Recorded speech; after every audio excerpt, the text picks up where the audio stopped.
ఖమ్మం నగరంలోకి ప్రజలు ఎంటర్ కావాలంటే ప్రధానంగా 3 రహదారుల గుండా రావాల్సి వస్తుంది. అటు కోదాడు నుంచి వచ్చేవారు ఖమ్మం మున్నేరు నదిపై నిర్మించిన ప్రకాష్ నగర్ బ్రిడ్జి ద్వారా రావాలి.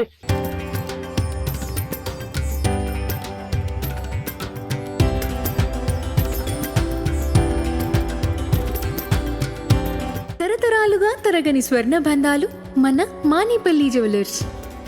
ఇటు వరంగల్ నుంచి హైదరాబాద్ నుంచి వచ్చేవారు ఇటు కాలువడ్డు వద్ద ఉన్న జలగం నగర్ కాలువడ్డు మధ్య ఉన్న నాయుడుపేట వద్ద ఉన్న బ్రిడ్జి నుంచి రావాల్సి ఉంటుంది. అదేవిధంగా మరో బ్రిడ్జి రైల్వే ఖమ్మం రోడ్డు బ్రిడ్జిని అటువైపు కర్ణగిరి వైపు నిర్మించారు. అయితే ఈ 3 ప్రధాన రహదారుల గుండా రావాల్సింది. అయితే ఇటు కాలువడ్డు జలగం నగర్ మధ్య నిర్మించిన బ్రిడ్జి 100 సంవత్సరాలు, అటు నిజాం కాలంలో కట్టిన బ్రిడ్జి 100 సంవత్సరాలు కావస్తున్న కారణంగా అది శిథిలావస్థకు చేరింది.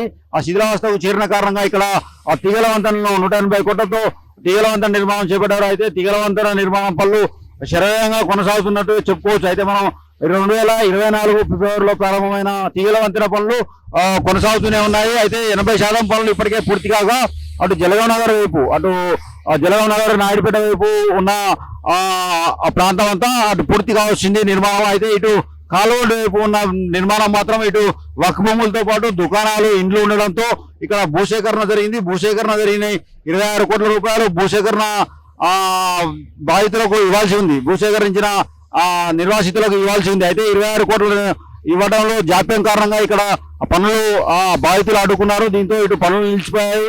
సుమారు 20% మేర పనులు నిలిచిపోవడంతో మొత్తంగా చూసుకున్నట్టయితే మనకు 80% పనులు పూర్తయ్యాయి, 20% పనులు పూర్తిగా నిలిచిపోయాయి. దీంతో రాకపోకలు ఎప్పుడు పునరుద్ధరిస్తారనేది ప్రజలు ఆందోళన చెందుతున్నారు. అయితే ఈ బ్రిడ్జి ప్రధానంగా మనకు నిలుస్తుంది ఖమ్మంలోకి ఎంట్రీ కావాలంటే.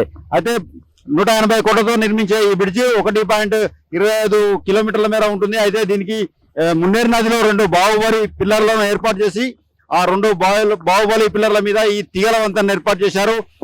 4 లైన్ల రహదారిని, అంటే సెంట్రల్ డివైడర్, సెంట్రల్ లైటింగ్ తో పాటు ఇటు ఫుట్పాత్ నిర్మాణం కూడా చేపట్టారు. పాదచారులకు వచ్చేందుకు ఫుట్పాత్ నిర్మాణం కూడా చేపట్టారు. అయితే 80% మేర పనులు పూర్తయ్యాయి. ఈ రానున్న రోజుల్లో ఇది త్వరితగతిన పూర్తి చేసి ప్రజలకు అందుబాటులో తేవాలని ప్రజలు కోరుతున్నారు. ఇటు భూమి కోల్పోయిన నిర్వాసితులు 26 కోట్ల వరకు చెల్లించాల్సి ఉంది. 26 కోట్లు చెల్లించాల్సి ఉన్న కారణంగా ఇక్కడ పనులు అడ్డుకున్నారు. స్థానికులు అడ్డుకోవడంతో ఇటు పనులు నిలిచిపోయాయి. త్వరితగతిన దీన్ని అధికారులు వారికి నిర్వాసితులకు, అయితే బాధితులకు పునరావాసం కింద వారికి 26 కోట్ల రూపాయలను త్వరితగతిన చెల్లిస్తే తప్ప ఇటు పనులయ్యే అవకాశం లేదు. ఇటు కాలోడ్ నుంచి అటు జలగం నగర్ వైపు వెళ్ళాలంటే ప్రధానంగా ఇదే మనకు ప్రధాన రహదారిగా మనకు చెప్పుకోవచ్చు. ఖమ్మం నగరంలోకి ఎంట్రీ కావాలంటే అయితే అందమైన తీగల వంతెన నిర్మాణం చేపట్టి త్వరితగతిన పూర్తి చేయాలని, దీన్ని పూర్తి చేసి ప్రజలకు అందుబాటులో తేవాలని ప్రజలు కోరుతున్నారు. అయితే పనులు శరవేగంగా కొనసాగుతున్నా ఇప్పటికీ ఇటు కాలువడ్డు వైపు 20% పనులు ఇంకా పూర్తి కావాల్సి ఉన్న కారణంగా ఇది ఎప్పటి అందుబాటులోకి వస్తుందో మనం చెప్పలేకుండా ఉంది. అయితే 26 కోట్లు బాధితులకు చెల్లించితేనే ఇది వారు పనులు అడ్డుకోకుండా ఉంటారనేది మనకు తెలుస్తుంది. అధికారులు త్వరితగతిన 26 కోట్లను బాధితులకు చెల్లించి ఇటు పునరావాసం కింద వారికి చెల్లించిన తర్వాతనే ఈ పనులు త్వరితగతిన చేపట్టి ప్రజలకు అందుబాటులోకి తేవాలని ప్రజలు కోరుతున్నారు.